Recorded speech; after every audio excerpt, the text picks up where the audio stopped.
I'm Kamoy, and welcome to another episode of Caramel Swirl.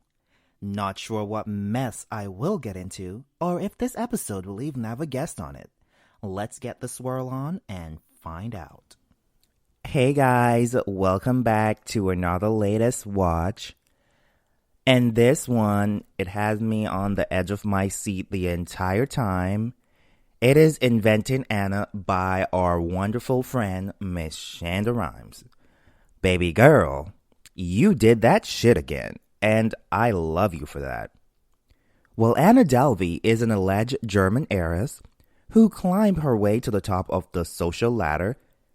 You know, most people fake it until they make it, and that's what Miss Anna was doing, darling. And the New York socialites love that shit. As they all say, if you can make it in New York, you can make it anywhere. The first episode, titled Life of the VIP, which introduced us to all the fancy people that Miss Anna Delvey was around, the rich, the affluent people, and all the big wigs. So when these ladies started the ladies' club, they were all like seeing signs from before, but none of them took it into perspective, like, what is she doing? One point she said to her dad cut her off and shit, and that bitch is fucking crazy. I can tell you that. Based on the show, you can also see that Chase was so in love with Anna, and all the shit that went down with him and Anna, he came back and covered shit for her, and after that, like, he said to Val, like, check her passport. I think that she's lying. And Val said, no, get away with that. She's the real deal. And after shit went down, Val went and checked Anna's passport, and fucking Chase turned that shit around and blamed everything on Val, so Val would get disowned by Anna because he wants to make it and Anna can get him the people. And Val, he was thinking that Val was trying to stop him from shining, which he wasn't. He was actually looking out for Chase, but Chase wanted everything to be focused on him. He wants to get all his investors in, and Anna was helping with that. Anna is the rich alleged heiress from Germany, and she have a trust fund that will be coming out soon, and that's what Chase was after. So if he can get Val out of the picture, or out of the way from discouraging him from doing stuff, then Anna will be all around him and getting stuff done. So that's what he was after. Bitch, I don't know how Miss Shonda came up with all these mess. I love all the characters, especially all my faves that were in Scandal. I love them all, and they did such an amazing job with everything, and I must commend her on that. Good job, Miss Shonda. So, bitch, the second episode even got better. The title of that episode was The Devil Wore Anna. That shit was amazing. And this show just opened my eyes to like the things that people will do in life to be a part of the social group, or to make it on Instagram. And that shit kind of drives me crazy. I don't get people who are that way. So most people see, like, on Instagram, they just see the glitz and glam and think that all shit will come easy, and they don't want to work for it. They just want to achieve it. Like, they go on Instagram, they post a picture, they're supposed to become, like, Insta famous or whatnot. Like, you have to be successful. You have to work hard for stuff that you want. You can't just, like, depend on getting stuff really easy. And that's what most people are looking for, which drives me crazy at times. But who am I to be judging? I'm sure we all have some of that in our head. Like, we all want to be Insta famous. We all want to be on the top of the social ladder so we can be successful in every way possible. And in life, they always say that nothing comes free. You have to work for it. Or even if you don't work for it, you have to do something to get it.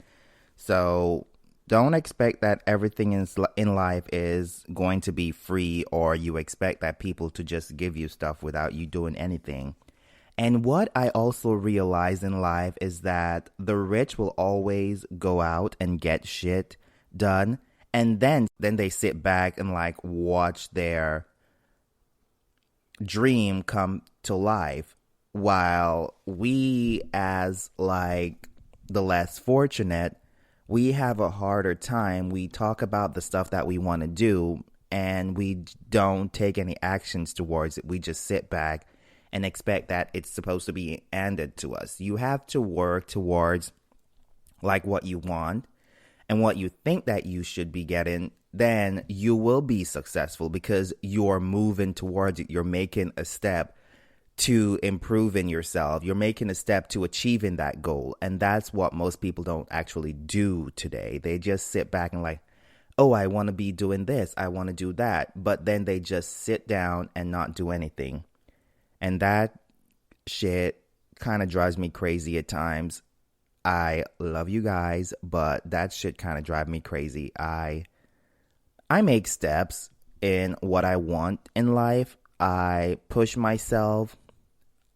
I think I stress a lot about the whole situation of being, not say successful, and not to be like living paycheck to paycheck, but I try to push myself more than most people expected me to. So that's where I'm at with that. And from this show, I can see that Anna knows how to get her way around the rich and wealthy, and she used that to her advantage. And even the financial institution will do whatever they can to make the rich richer and the less fortunate not so much, because we all have to do the extra work because we weren't actually born with some of the requirement that the financial institution are asking for. And that's kind of messed up in some way. But at least we, as the less fortunate, we're pushing towards becoming successful. And we're one step closer to being where the fortunates, like the rich people, are. So we can work on that, and it's going to be hard, but once you put your mind to it, then you will definitely achieve that shit. So don't give up on your dreams, just push on. And in the show, this to show also that the rich can get away with anything, because I love the part when they all came in the bathroom and they were like, that bitch stole a jet. She stole a fucking jet to go to a party. And that is so crazy, because when Vivian asked if she could like get the jet when she went to interview the guy who Anna Delvey like stole the jet from, if she could get a jet for the day, if she could just walk in and stole a jet, the guy's like, no, you can't, because you look like a civilian and we don't give out jets to civilian. I'm like, oh, a civilian who will be paying you, or who you can hold that check over their head so that they have to pay you, you don't trust, but you trust the rich and wealthy who will just scam you into getting your checks and stuff. Like, stuff like that. It's like just rubbing people like the wrong way. And that's crazy.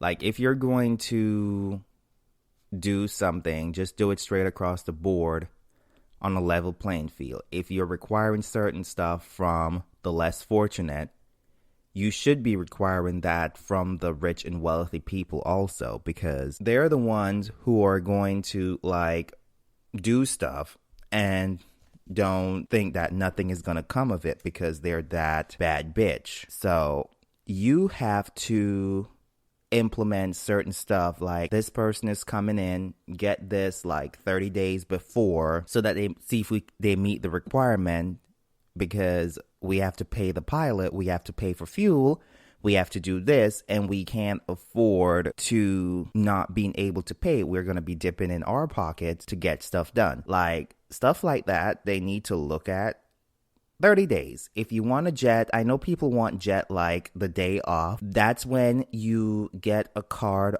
on file right away. If the card is not on file, it's a no-fly. So stuff like that, you have to pay people. And if you don't pay them, like she goes to several fucking hotels, Miss Anna Delvey here, and she put a card, they don't charge the card, they put a hold on the card. Like stuff like that. If it was me who go into a hotel and they're like, oh, you want a room? Oh, I'm this person, name dropping. They would like, oh, go ahead. No. They would be like, you have to pay this amount now and the rest is due when you arrive. So this, that. I go to fucking Vegas and I still have to like pay for the room when I get there because once I check in, they charge my card and that shit. So how can she get away with charging stuff to her room like $32,000 to a room, $62,000 to a room, and there is like nothing that is wrong with that? They don't see like nothing's wrong with that. Like stuff like that just pisses me the fuck off, and I like really can't. And the other thing that grabbed my attention too was when they incorporated the fire festival. You'll remember that festival on the island where all the rich people went to, and they, instead of putting them up in like fancy hotels, they gave them tents and they don't have any bathrooms or anything. They didn't give them that much food, allegedly. So they incorporated that into Inventing Anna because Anna knew the guy who did the fire festival. And that was spot on. Makes me want to go back and watch the Fire documentary. That was spot on, Miss Shanda. I'm going back to watch that Fire Island documentary and maybe I will talk about it, maybe not. Who knows? And this show is fucking crazy because when the show started out, she grabbed the attention of the less fortunate, as I would say, by tipping them in Benjamins. She tipped the hotel staff in Benjamins just to get their attention, get more people to gravitate to her. And that's how she hooked them. She's trying to cover up the fact that she's not paying her other bills, but she's tipping the staffs in Benjis. And to add, people will always give the rich more money to make them rich and give them more layaway to make them richer. But they don't want to help the less fortunate people in some kind of way. Like, This show fucking, like, it had like a twist on it because I thought like Rachel was this fucking goody two-shoe. She was a good friend to Anna, and when the shit started to go down in Marrakesh, they all like saw a different side of Anna, and Rachel was in it for what she can get. She probably wanted to write a book about being a socialite, hanging around Anna. So she befriended Anna to get around with her, like hang out with her and stuff. And Rachel worked for Vanity Fair, so her dream was to become a writer. So that was her main goal. That was her main goal, to become a writer for Vanity Fair. So when they went to Marrakesh, like, Anna put a card down, and the lady was like, ma'am, your card's not going through. Anna was like, I'll do a wire. I'll get my dad to wire some money over. And this thing keep happening the entire time. So when they're like, you need to put a card on file because this ain't right. And Anna was like, the money is coming over. I don't understand what you mean. There's a card on file. Try it again. They're like, we tried it several times and it's not going through. Rachel, like, to be a good friend, she's like, what if I put my card on file for you to put a hold on it, not charge it? This is my personal card. She put a card. Then they went out. Anna wanted to like distract Rachel by showing her that she's a good friend and stuff. So they like, oh, let's go to the garden that you always want to go to. And then she started like doing stuff and talking about shit, talking crap about the place. And then she was like, I want a tour of the place, thinking that she was going to pay for the tour, thinking that like she was going to pay for the fucking tour. That they all went on the tour of the place, and Rachel was so excited because she knew the place.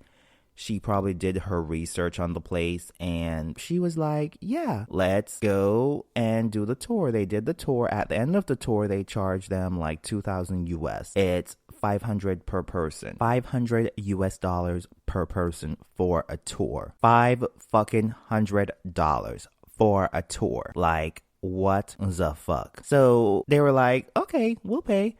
And Anna said she doesn't have any money. Her card is still tied up. So Rachel forgot her card at the hotel. And then she had to went back. And that's how she like put her Vanity Fair card on file at the hotel. And took her personal card back to the other one. The card keeps getting declined because the hotel already charged her card. So her personal card was getting declined to pay for the garden tour. So she called Amex and she was in panic, and Amex like released some funds for her to get her safely out of Morocco. And Anna didn't see anything wrong with that. Then she started like crying and stuff. Rachel was in a panic. And Anna didn't see like anything wrong. And I forgot that fucking guy's name that was doing like a documentary of it. I forgot his name. I'm sorry. Sorry to that man. He pushed Rachel to like open her eyes and see stuff and get out. Rachel was like, I can't leave Anna by herself. After they all left, Anna stayed for an extra 4 days, maybe a week. And didn't see anything wrong because Rachel's card was still on file. If she had went back to the States and canceled her card, they wouldn't have charged anything to it. But she didn't. She was calling Anna on getting her money back. Like $62K is a lot of money, and that shit is crazy. So 3 months out, she like didn't hear from Anna. Anna keeps saying, the money is on its way. They're wiring it now. They're sending it over. And up until like 3 months after, there was no funds. There was zero funds being sent over. At one point, she got a payment transaction thinking that it was the full amount to cover her corporate card, but that fucking bitch sent over $5,000 to cover a $62K tab on the card. Like, I would be fucking pissed. I would be livid. I would be throwing stuff around, throwing people off a cliff. I would be pissed. Like a $5,000 fucking dollars to cover a $62,000 tab. Like, who the fuck do you think you are? And poor Rachel was just sitting there stressing out.